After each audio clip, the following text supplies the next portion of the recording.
5 things I wish I knew before I started lucid dreaming.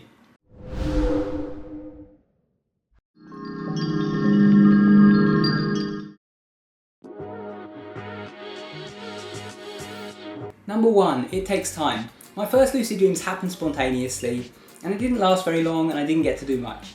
But when I learned that I could actually induce lucid dreams myself, I thought that, overnight I was going to learn how to have these long, 30-minute long lucid dreams. I was going to be able to do whatever I liked and it's just going to be amazing right from the get-go.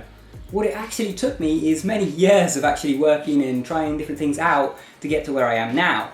So, realise that it's not an overnight process. You're going to have to practice, you're going to have to learn, and your early lucid dreams might not be that fun. They might just be, you getting in there for a few seconds and trying to stabilise the dream. You're going to have to learn as you go, and everyone's in a different place when they start. Some people have long lucid dreams but have no control. Other people have short lucid dreams and, they could have control but the dream ends too quickly. Some people are more lucky and it works pretty well from the start. Other people are going to find that it takes really, really long just to get their first lucid dream. So, be patient and realise it might take a while.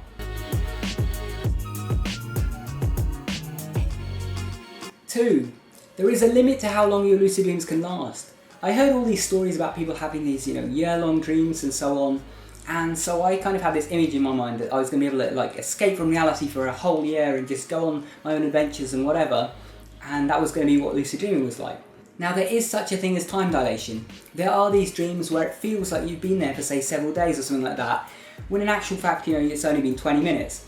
But it's never like that you actually experience like a full year or a full several days. It's more like when you look back at all the things that you did, it looks like a lot of time has passed, but in actual fact it was just that you did everything a lot faster, and when you actually go back over your memories of all the things you did, you realise that there's only about 10-20 minutes worth of memories there, even though it felt like you were there for several days. And that's on the best of occasions. If you're not particularly good at stabilising your dreams, or you don't meditate regularly and do other things to increase the stability of your dreams to begin with, then you're going to find that you get a lot of really, really short lucid dreams that last seconds or minutes at the most, a few minutes at the most, and you're not going to get to do much in those. So don't be hoping for these year-long dreams. That's not what lucid dreaming is. You have to learn to make the most of the time that you have. You have to be able to actually make the most of even these super short dreams, because sometimes even no matter how much effort you put into actually stabilising your dream only lasts say a minute or something.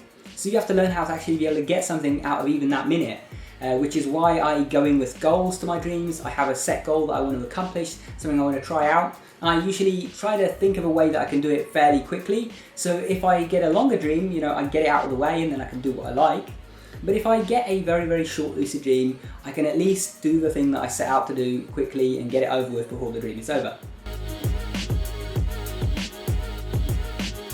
Number 3, REM is important.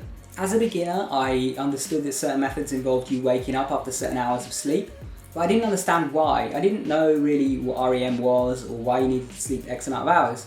And so I used to sometimes just wing it, and I would be like, oh, well, someone says to sleep for 6 hours, I'm just going to do 5 hours. And I didn't know why I wasn't getting results when I did that, or when I just set whatever time I liked and why only certain times worked. And I also tried to do things like wild right at the beginning of the night. That was one that I wasted so much time on. I used to go to bed at the beginning of the night and I would lay there trying to attempt wild. I had no idea that you had to be in REM first, and I had no idea why it wasn't working. I thought I was just doing something wrong, or that I would get there eventually, and I wasted countless hours doing that.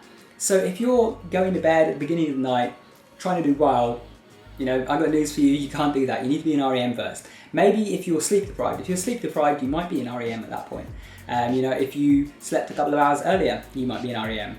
But assuming that it's just a normal day, you slept last night just fine, and you've been up all day, then you can't do a method right at the beginning of the night like that. So REM is important, and remember that.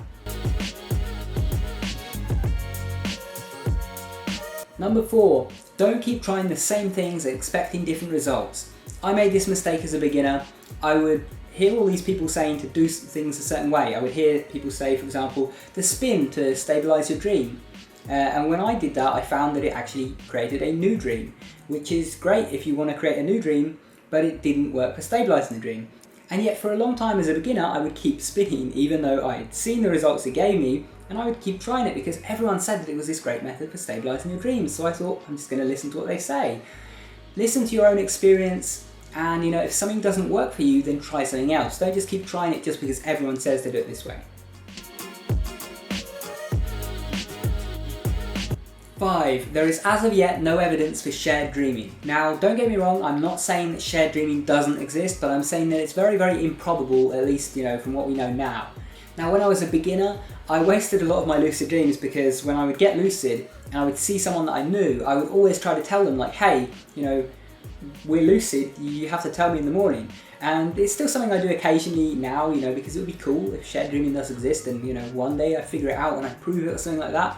But it was something that I wasted a bit too much time on. I was kind of so focused on it because I really liked the idea that you could share dreams. I thought, previously I wouldn't have believed lucid dreaming existed if someone had told me this when I was younger. The concept that you could actually be aware and control your dreams and do whatever you like just seemed so, supernatural to me. It seemed like something that you wouldn't be able to do. Like, how would you be able to make all these fantasy worlds appear in your mind? It didn't seem like something that could happen to me. So this idea of shared dreams wasn't, too unfathomable. It was something that seemed within the realms of possibility when, compared to something like lucid dreaming, which is already a bit unreal. And so I spent a lot of time trying to see if it was real, but none of those attempts yielded anything. So this kind of goes back to the last thing as well. If something's not working after so many attempts at doing it, maybe don't waste so much time on it. Now, I'm all for the idea of doing some shared dreaming experiments, and I do hope that one day we find out that it is actually real, because that would be really, really awesome. Maybe there is some way to do it that we just don't know about.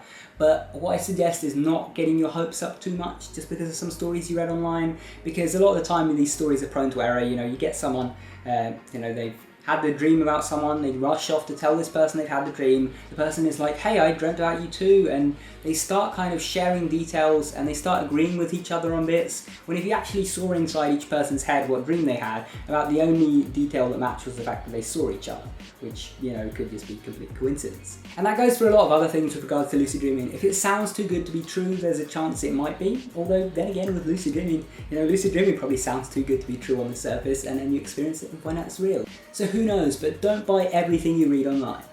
I hope you've enjoyed this video. If you did, be sure to subscribe down there and definitely check out my Patreon page. Now if you want to keep watching, I've got 2 videos for you on the screen. Pick which one you like. Maybe you prefer this one, or maybe you prefer this one. Whichever it is, pick it, go watch it, and I'll see you soon. Take care.